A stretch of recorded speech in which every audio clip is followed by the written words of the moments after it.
Hello hi guys, welcome back to our channel. It's me Shravani.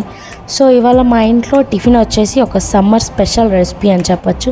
రోజు అదే ఇడ్లీ, అదే అట్టు, లేకపోతే అదే పూరి తిని తిని తిని బోర్ కొట్టేస్తుంది. సో అందుకని ఒక్కోసారి లెఫ్ట్ ఓవర్ రైస్ ఉన్నా కానీ అప్పుడప్పుడు పడేస్తుంటాం కదా. సో అలా కాకుండా ఇప్పుడు సమ్మర్ వచ్చేసింది కాబట్టి సమ్మర్లో ఈ రెసిపీ ఒక్కసారైనా చేసుకొని తినాలనిపిస్తుంది. సో ఈ రెసిపీని ఎలా చేసుకోవాలనేది నేను మీకోసం వీడియో చేసేస్తున్నాను. ఇది ఆల్రెడీ అందరికీ తెలిసే ఉంటుంది. ఇది మన అమ్మమ్మల కాలం నాటి నుంచి వస్తుంది. సో మార్నింగ్ టైం ఎవరు తింటారులే పెరుగన్నం అని అనుకోవద్దు. ఒక్కసారి చేసుకొని దీని టేస్ట్ చూడండి, చాలా నచ్చేస్తుంది. చిన్నపిల్లలకు కూడా పెట్టేసేయచ్చు.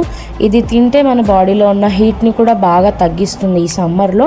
అండ్ అలాగే పిల్లలకి కూడా బాగా హెల్తీ కూడా. అప్పట్లో మన అమ్మమ్మలు నాన్నమ్మలు మార్నింగ్ టైం ఇట్లా లెఫ్ట్ ఓవర్ రైస్ ఉంటుంది కదా నైట్ది, అది నైటే ఇలా దాంట్లో వేడి పాలు పోసేసి తోడు పెట్టేసేసి మార్నింగ్ పొలాలకి అలా వెళ్తారు కదా, అప్పుడు దీన్ని తినేసి వెళ్ళేవాళ్ళు.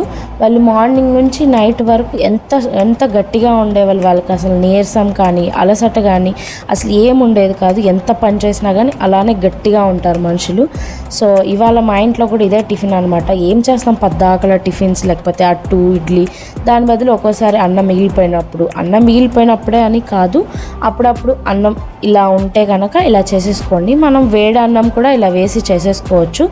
దానికి మెయిన్ ఇంగ్రీడియంట్ వచ్చేసి మనకి పాలు అండ్ కొంచెం పెరుగు, ఉల్లిపాయలు, పచ్చిమిరపకాయలు, కొంచెం ఉడకబెట్టిన రైస్ తీసుకున్నాను. దీనికి మనకి ఇంకా ఎక్స్ట్రా ఫ్లేవర్స్ కనుక యాడ్ అవ్వాలి అంటే కనుక ఇలా మట్టి కుండలో చేసుకొని తింటే అట్లా టేస్ట్ అయితే సూపర్ ఉంటుంది, చాలా బాగుంటుంది. అండ్ అలాగే మనకు వీటిల్లో ఉన్న విటమిన్స్ అవన్నీ కూడా చాలా బాగా మన బాడీకి అందుతాయి అన్నమాట.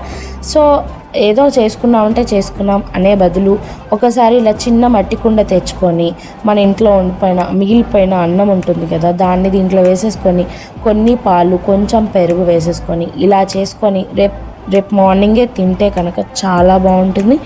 సో ఇది మన పిఎస్పీకే గారు ఉంటారు కదా, పవన్ కళ్యాణ్ గారు. సో ఆయనకు కూడా చాలా ఫేవరెట్ రెసిపీ అని చెప్పుకోవచ్చు. అండ్ సమ్మర్లో ఇలాంటి రెసిపీస్ వల్ల మన బాడీ కూడా చాలా హైడ్రేటింగ్గా ఉంటుంది అండ్ హెల్తీగా కూడా ఉంటుంది. సో మనం ఇలాంటి రెసిపీస్ కానీ ఇలాంటి ఫుడ్స్ కానీ మన పిల్లలకు కూడా మనం ఇప్పటి నుంచి అలవాటు చేయొచ్చు. ఇది మా చిన్నప్పుడు మన అమ్మమ్మలు ఇలా తిన్నారు అని మనం ఇలా ఇప్పటి నుంచే మన పిల్లలకి మనం చెప్పి ఇలాంటి ఫుడ్స్ అన్నీ అలవాటు చేయొచ్చు అనమాట.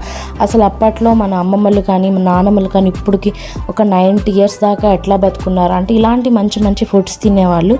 మనమంటే ఈ రోజులో ఇడ్లీ, దోశ, లేకపోతే శాండ్విచ్లు, బర్గర్, మ్యాగీ ఇలాంటివన్నీ తింటున్నాం. వీటి వల్ల అంత హెల్తీ ఏం కాదు. సో అప్పట్లోనే వాళ్ళు మంచిగా హెల్తీ ఫుడ్ తినేవాళ్ళు. రాగులు, సజ్జలు, వాటితో ఏమంటారు చపాతీ అట్లు, రాగి అట్లు, సజ్జ అట్లు ఇలాంటివి తినేవారు అప్పట్లో. సో అందుకే వాళ్ళు లైఫ్ టైం కూడా వాళ్ళకి చాలా ఇయర్స్ ఉండేవి. ఇప్పట్లో చిన్న వయసు వాళ్ళకి అన్ని షుగర్స్, బీపీస్ ఇలా అన్నీ వచ్చేస్తున్నాయి అప్పుడే. సో మన చేతిలో ఉన్నంత వరకు మన హెల్త్ని మనం కాపాడుకోవడం తప్పించి ఏం చేయలేము. సో మనం నెక్స్ట్ జనరేషన్కైనా మనం ఏమి ఇచ్చినా ఇవ్వకపోయినా ఇలాంటి మంచి హెల్తీ ఫుడ్ రెసిపీస్ వాళ్ళకి చిన్నప్పటి నుంచి అలవాటు చేయడం చాలా మంచిది. సో మనం ఏదో పెద్ద పనులేం చేయట్లేదు కదా, జస్ట్ ఫుడ్ రెసిపీస్ మన అమ్మమ్మల కాలం నాటి ఫుడ్ రెసిపీసే కదా, మనం జస్ట్ వాళ్ళకి నేర్పిస్తే ఇలాంటివి తింటే హెల్తీ అని చెప్పి ఇప్పటి నుంచే టేస్ట్ చేపిస్తే వాళ్ళకి పెద్దగా అయ్యేసరికి అలవాటు అయిపోతుంది.